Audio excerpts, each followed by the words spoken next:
Hello, welcome to another Alpha Strike We Play video. I'm joined by Taryn. Hey, buddy. Now, you've come across some interesting little techie things that we want to talk about. So what we're thinking is with the weapons ready ones, we'll go with a type of weapon and then we'll give you a little bit of a rundown on the equipment and things that directly affect that weapon. And we'll try and do it in better order next time because we already played the game, didn't we? Whatever. You don't come here for structure. But what I was thinking is really with energy weapons, there aren't many pieces of equipment and that sort of thing that directly impact energy weapons. With missile weapons specifically, I love them, and there are a lot of things that impact missile weapons and direct ballistic weapons. Things like ammo types, all sorts of stuff is out there. Mainly ammo types and things like that, but lots of electronics and things that influence that, and we'll try and compact them down into one video towards the end of the series. So with that in mind, this is weapons ready direct energy equipment. How's that sound? That sounds good.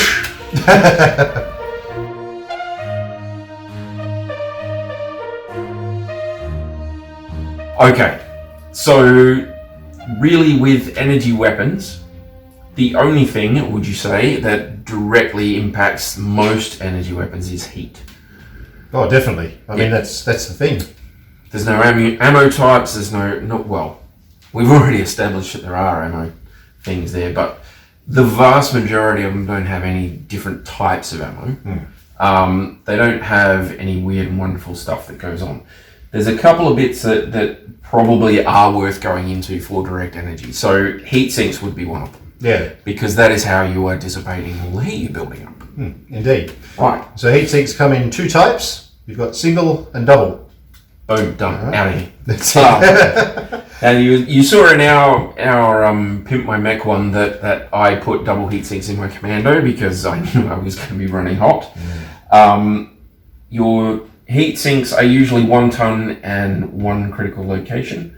With Inner Sphere double heat sinks, it's 1 ton and three slots. So they do take up a lot of slots. A lot of slots. So if you load up on those, you are going to be taking up a lot of critical spaces that you could be using for weapons.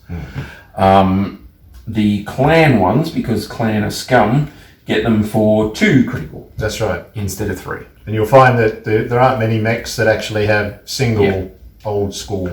You know, they have some old technology like Star League era stuff that they probably it's like kept going. garrison mechs or something, backline mechs or whatever it is they call them. I can't remember now. So generally they won't put a second line, what they call a non-omni, a second line mech on the front. Second line. It depends, you know, but it's a stompy thing they like.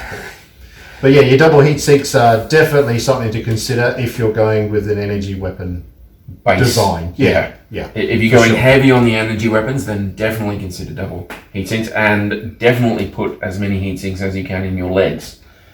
If you are using Inner Sphere, I think that precludes you putting them in. I think 3. I think there's 3 spaces. Yeah.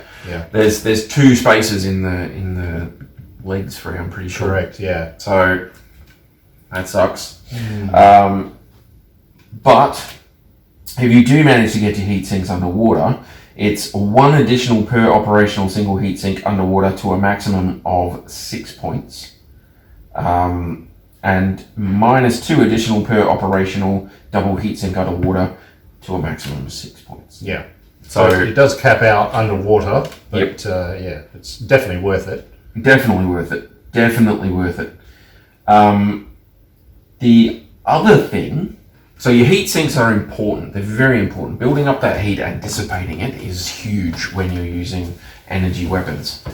But the one that I found that I rather like is the PPC capacitor. So you need a ton of weight and 1 critical space, and it has to be put in the location or near the location where the PPC is. So you've got a PPC in your arm, you have to put the capacitor in the arm. Okay.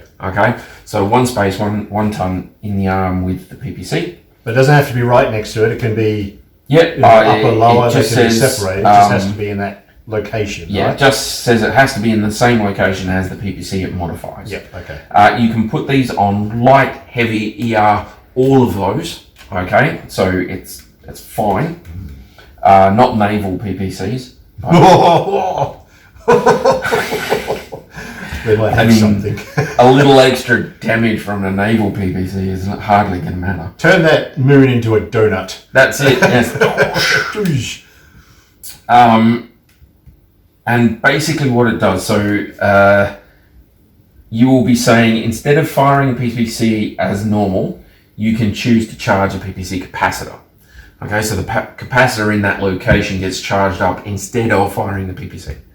Right, so it's you can't shoot it, which means you want to use it when you're either A, not able to see what you want to shoot at, or B, not in range.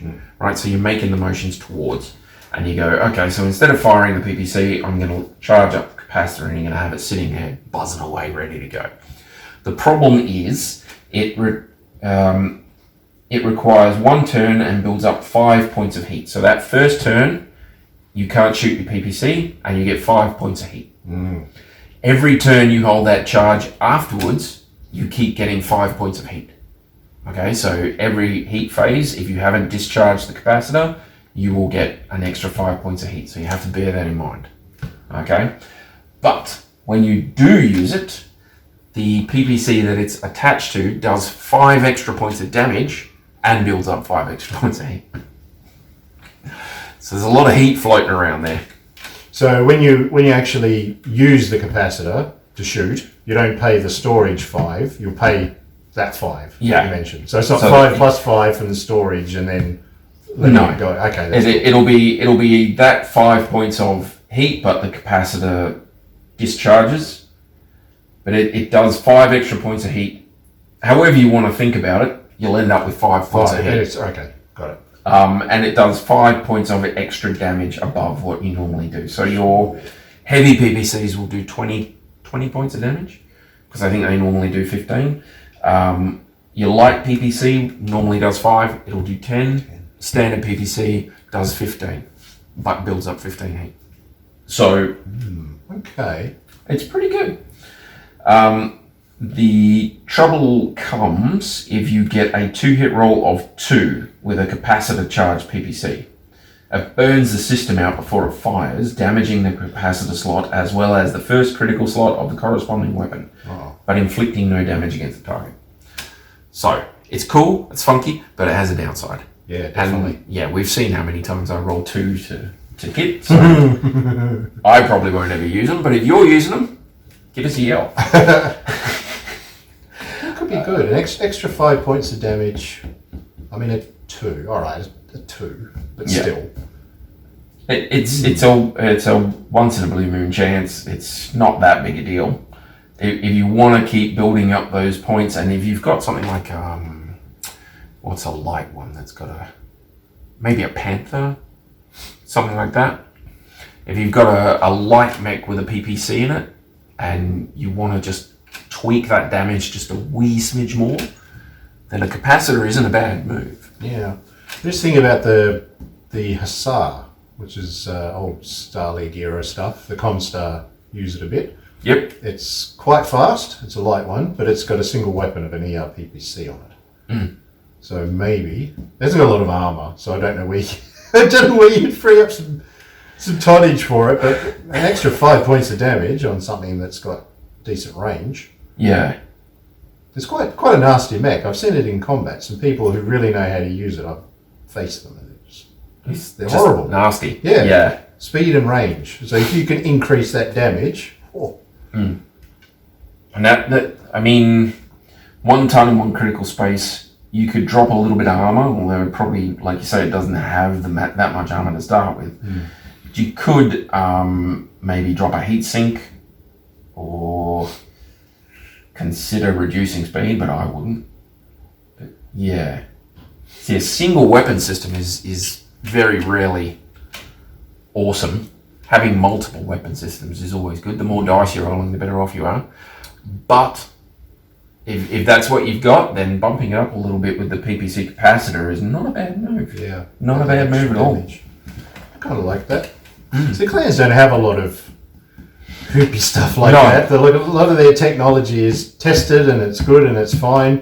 the inner sphere just runs around with pockets of grenades and ready to go off at any time. But that's it. It's I'm pretty sure it is inner sphere only.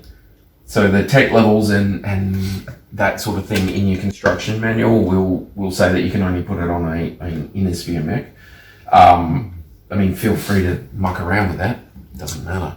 Could be an interesting addition to like if you're doing a Solaris battle. Yeah. You know, something like that. One on one or 2v2. Works on the snub nose, so you could get that little spider with the snub nose in the chest and chuck a capacitor on it. Close range to be a 15. Gotta love that. Turns any standard inner sphere PPC into a head chopper. That's it. So it takes it from that 10 up to over the 12, which means you are a head chopper. So that's a worth it as far as I'm concerned. That'd make a very fun game with an awesome, wouldn't it? Yeah. Yes, that would be cool. Oh dear. Nothing else happens with that though, does it? That's pretty much it. That's pretty much it. The capacitor explodes if it or the attached PPC suffer a critical hit while charged. Whoa, okay. So if it's not charged, it's no big deal. But if you get hit in that arm or whatever while it's charged, then it will explode. Internal explosion equal to the full combined maximum damage value of the PPC and its capacitor. Also destroys all critical spots for both the PPC and the capacitor. And if it was fired on the turn in which it was a critical hit occurs, the weapon is considered to have discharged before the critical hit. But the critical hit simply destroys the affected slot with no explosive effects. Okay. Oh, that's all right. So if you okay. Yeah.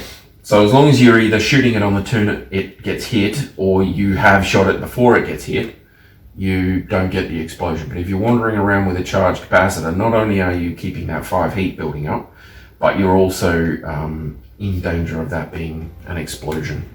But I mean that for things that are using, say, a triple strength mimer, that's an instant 5 points of heat. You know where that heat's coming from, you know what it's doing, you know how much it is. It's not a bad move. That could be cool. Not a bad move at all. But anyway, there's probably some other stuff out there. There's all sorts of different bits and pieces. We haven't done the chemical lasers and all that sort of stuff yet. We'll probably do them at some point, but that'll be a separate thing. All good. Okay. All right. No, that's good. Thanks for watching, everyone. Yeah. See you next time. Bye, guys.